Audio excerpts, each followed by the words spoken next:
I'm Sister Catherine Ryan. I'm a director at Maryville Academy. And this evening in Maryville Connects, I'm delighted that we're going to introduce and welcome Juan Espejo. And we're going to talk about the opportunities for children for golf, how they can enjoy golf, and how they can learn lessons of life playing golf. So Juan, welcome for being here. Thank you so much for having me here, sister.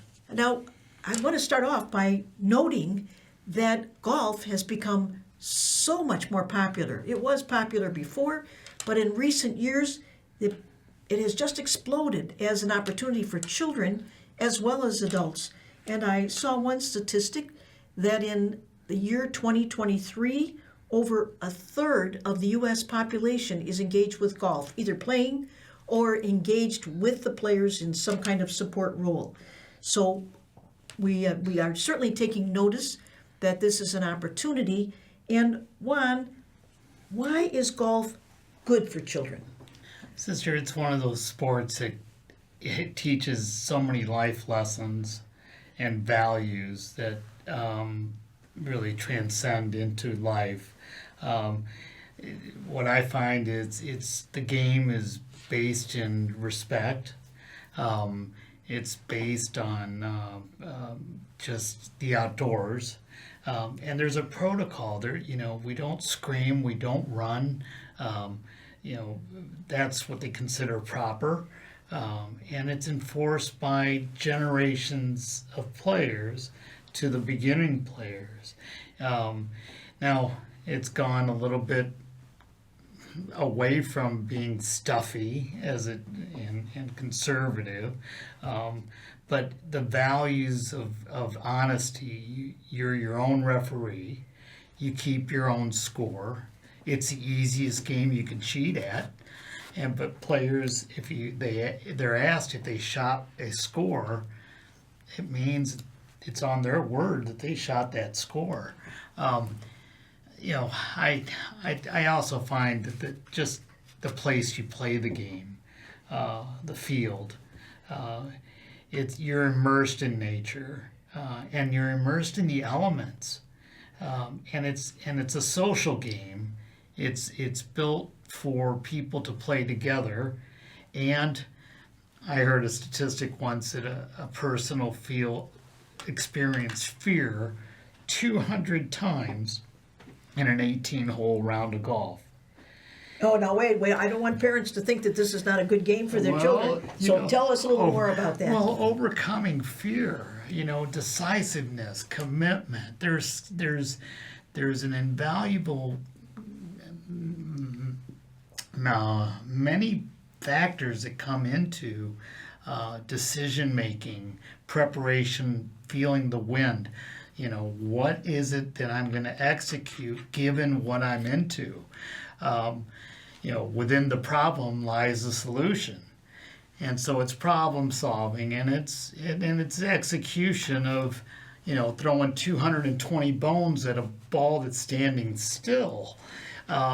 It's fascinating, and I mean the distances. You look at, the average drive. The drive is the first shot. It's over 3 football fields now, and there's no other ball that'll fly that far in any other sport. So the excitement of hitting it far with lots of velocity, a lot of power, but there's also a shot that's this long that counts equal number of strokes. But and it's the way we play it is 700 years old, and it was invented in Scotland, and it was 40-mile-an-hour winds and grasses that were as high as your hip between sand dunes. So I find the game. I've played many sports, and this one challenges you personally. But it also it's a journey with the other people that you play with. And in this experience, when you talk about the decisions that have to be made, you young people, and us adults too, but young people develop hand hand-eye coordination to do exactly what you're talking about, right? Well, thanks to Tiger Woods. Tiger Woods' fitness was, amazing when he came on the tour.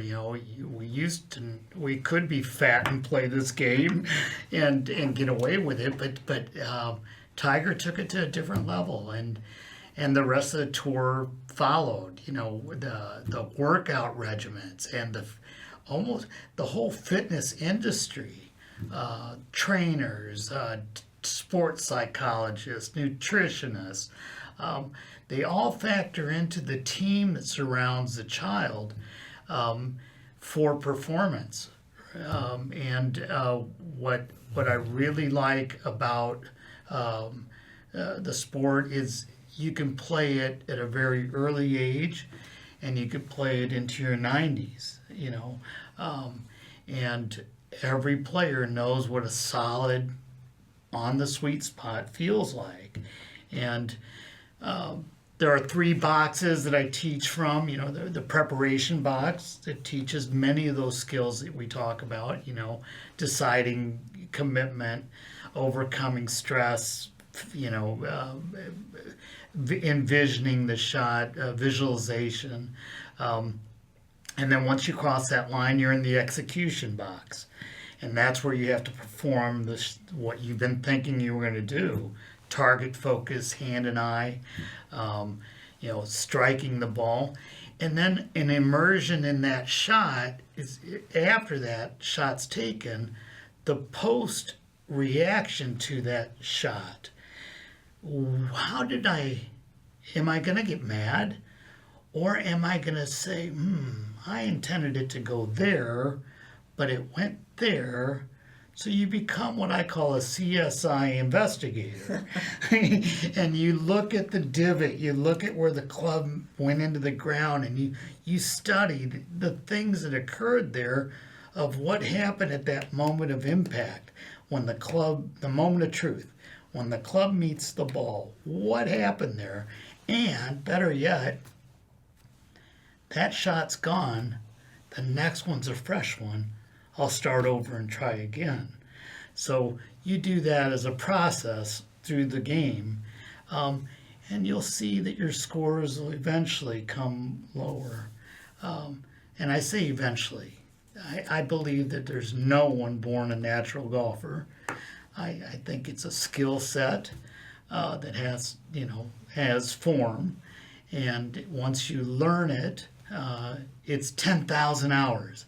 And that you'll master that skill, and so it's a nice thing to work on, and it's definitely a distraction from the world that we live in. A good distraction. Oh, positive. Maybe another way of saying it is a refreshing takeaway from some of the stress of the world. So how young can children start playing golf? Oh, I've seen it. The question is the parents of that child wanting to get a child involved. But play is learning. And in a child at 2 years old, can do something to get the ball in the hole, even if it's carried over and drop it in. There's age appropriateness in training. I found, the age that was most, I'd say, if I had a target group, the 10-year-old. The 10-year-old looks up at a professional with respect and awe, and they don't really have a lot of other things going on in their life, as in their schedule and their team. So they're looking for things. Now, what my preferences are is I prefer to have a child play 3 different sports in 3 different seasons. And what it does is the disciplines that come out of those sports makes it much easier for me to coach a child, but not necessary. I've had children that have no idea what golf is and would walk the golf course with me. And if I gave you a broom and a cantaloupe and I'd say move it towards that door, you would find a way, you know. But I believe that we don't want to get so technical in teaching swing that we forget to teach how just to play, you know. And they'll learn, you know, all the things they need to learn. But shot making, high, low, left, right spin, left spin. Those things are fun to learn as a kid. So I think we should take a moment now to find out, Juan, how you got into this sport, which might tell our viewers a little bit about how you are now encouraging children to be involved in golf. Sister, the biggest draw that I had was my father. You know, I had a parent, and if you don't have a parent that's involved with the sport, if there's a family member, an uncle, or even a family friend that might be an advocate for your child, you know, they have a passion for the game, and it's always a hand-me-down. Golfers are vessels of information, and we'll always try to help because we get so much enjoyment from the game. But you know, the question is, if you're trying to move a child, I got moved because my father played, and he was a terrible golfer. but it was wonderful. He a great story. He had 3 pouches in his bag: a Class A ball, Class B ball, and Class C ball. If he knew he wasn't going to make it over the lake, he'd pull out a Class C ball. But, and I'd tell Dad, but the ball is, terrible. You'd have a better chance. No, he knew that he wasn't going to do it. But the golf courses gave me 4 hours of walking with him. And I was able to, share life, as much as I could with him on the golf course. Then at the age of 10, I got a job at the golf course. And I'll say it, I had a St. Louis Cardinal hat and I had a baseball mitt. And back in the day, the golf balls were made out of a rubber called balata. And they would cut very easily, and they'd come out of shape. So the pro had a bag of his balls for his lessons.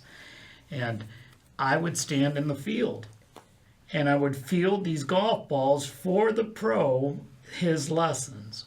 And I don't think legally today, sister, that I don't think we'd see that. But then I got to see the golf swings and him teaching them and fixing it, and I'd catch pop flies or grounders. And then I would wash, gas, and oil the golf carts. And then to make a little bit more money when I was 12, 13, I would mow a yard. And I would make $7, and I would use the $7 to buy my egg sandwich, to buy my hot dog and lunch, and I'd get to play all day long.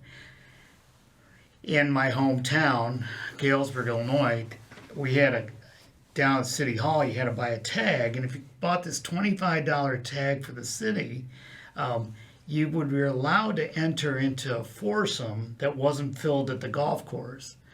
And so I would sit on the bench and I would watch the swings, and I would look for the group that had the better swings. And as soon as I found an opening, I'd jump in. And I got that look of, we don't want a kid playing with us. And then they'd see me hit it. And then our fairways weren't watered, so my golf balls rolled. So I'd have this Wilson Strata block driver, nicknamed Meathead. And I'd hit the ball down that fairway, and that ball wouldn't stop rolling. And before I left the tee, I'd have an arm around me saying, "You're our guy," And and I'd play 9 holes and another 9 holes and I'd end up playing 36 holes a day. So I would be there at sunup, and then I'd get out of there at 6 or 7 o'clock at night to go home and have dinner. And I would do the same thing the next day, all summer long. But I fell in love with the sport. It was one I played football, I wrestled, I played baseball, I played soccer, I played basketball, but golf was the one that nobody was going to hurt me with. It was non-contact. Less injuries in golf. Well, you can. I mean, you risks but now we're training. No one's tackling you though. No, but it's well, unofficially not. But yeah, it's just a safe, beautiful sport for kids to get into. And so, Juan, how did you go on to become a pro? Um, Because I haven't told our viewers yet that you're a professional golfer. Yeah, I'm a PGA golf professional. That's the difference. I'm the professional in the business of golf, and the people you see on TV, they're called tour players, and they make a living from strictly playing the game. A PGA golf professional is one who promotes the sport, and we grow caddy yards and tournaments, and we run the business of golf. Now I got a friend of mine was a professional, and he was coming through town and needed a place to stay, and I said, well, and I was working in Chicago, and I said, well, how is this possible? He goes, well, you raise your right hand and you pledge that you're going to become an apprentice. And it's an apprenticeship program. I was a non-head professional while I was at Maryville, filling out my work to get certified as a PGA professional. And you work at green grass facilities. I worked at Medina. I worked at Crystal Tree in Orland Park, Springbrook in Naperville, Village Links in Glen Ellen. But the professionals, you'd apprentice under them, and you would learn their wealth of knowledge. And what you ended up with was, just a broad base to be able to work a facility. And my favorite, I was at Medina. We had 1,000 members, 1,000 wives, 2,000 children, 125 events in a 5-month span. We were busy. But on Fridays, they had a program at Jackson Park that... So I was just about to ask you, because I want our viewers to hear you come full circle. Let's come back to the children. Okay. Yeah. So at Jackson Park, the Illinois PGA Foundation had a program where they were, with community leaders, they were bringing in 85 children into Jackson Park to teach them golf. And what we had was golf professionals would take their Friday mornings off, and we'd go down and we would teach, and we were cutting clubs on park benches. As kids were lined up, we were putting grips on, and they were learning how to play. Then Ronald McDonald, the first, we had a franchise down on Cottage Grove that supplied us with cheeseburgers and hamburgers and French fries and Cokes, and that boomed the project, So we fed people, which is a key component of my programming even through today. You nurture, you show a child that you're nurturing and you care enough. And I'm selfish. A child that's hungry misbehaves, and so I have the fresh fruits and power drinks and waters, but in that experience, I found myself with the calling, right? And then the Illinois PGA and Maryville said, Juan, we have a job we want you to look at. And it was a caddy program that they had piloted at Maryville, that there were 4 boys that went over to Evanston Golf Club, went there at 5:30 in the morning, missed their ride, and then they walked home from Skokie and Dempster back to Des Plaines, but they went back out the next morning at 5:30 a.m. to go back to work. And that character value is what they said, this would be a good program for our children at Maryville. So I came in on 94. That pilot was in 93. We had 35 children caddying over 7 different golf courses in our neighborhood. And we would drive from 4:30 in the morning till 8:30 at night. And the kids had a savings account, and it was so fulfilling, so fulfilling. So let's bring you up to the present day. Yes. Juan, we are proud to say, is our director of our golf academy at Maryville. And Juan, I would like you to tell our viewers about the work that you do at Columbus. I'm going to give you 3 things. The work you do at Columbus Park, because I want our families to know that there's a way, if they wish, that their children can participate. That's 1. 2, you're talking about caddying. I want you to talk about jobs that the golf program prepares our children for if they would like to have some employment. And 3, the golf program prepares our children for potential scholarships, the Evans scholarships. So we only have a couple minutes left, but would you please talk about Sure. those 3? Really quickly, Columbus Park, the neighborhood golf course, Columbus Park, is the community plays there. And we partnered with schools in the neighborhood and in an organization called Build. And they brought children, they were talking about a caddy program, but we put the rubber to the ground and got it launched. And we had 20 kids to start. We had 7 that ended up making it, and the men's club did a nice job in supporting them. So the community is based helping those children. Come early, February, January. There's a website, WGA Evans Scholarship Foundation .org, caddy finder locator, that they could jump into a caddy training program to start caddying. We are the second question, sister, you wanted Was helping get caddying jobs. Yes, caddying jobs. We find that the child who plays the game gets to watch a golf swing, or works in the game, gets a free lesson every time a golfer swings. So the transition of a caddy to a golfer is very good. And we've been training it. We have a pre-service kind of a class, a Head Start kind of caddy training class that gives our kids a leg up, because honestly, many children try out. There's over 150 children that try out. Last year, I heard they only took 40 For caddying. for caddying, and the jobs are so good right now that people are not leaving them. So they're difficult to get, but with everything, perseverance. How bad do you want it?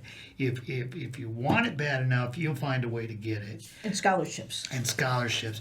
Now, the Evans Scholarship takes about 3 out of 15 children, but the pillars are beautiful. The pillars of the WGA are good in school, high grade points, ACT scores and SAT scores included in that. 2, that they're a good caddy, that they work 140 loops in a 2-year. A loop is around the golf course. A community leader. They're doing things in their schools. And 4th, that they're financially in need. And that's the basis for that scholarship. So thank you, Juan. I appreciate all that you've been sharing with us, and I just want to say what our guest, Juan Espejo, is telling us about is how golf is an opportunity for children to learn the lessons of life, to develop the values and the skills that will carry them well into the future. And it also creates the opportunities for jobs as caddies and for scholarships, the Evans Scholarship. And our children can join in these programs. Juan just talked about Columbus Park. if you're interested, they can look on a website for the Park District? Come over to the park. Okay. You know, we'll make sure you're taken care of. What day? Wednesdays is when I go. Okay. Yeah. So that's great. So thank you, Juan, for Oh, joining us. thank you, Thank sister. you all for joining us on the program today for Maryville Connects. And we're hoping that this is helpful to you and to your children.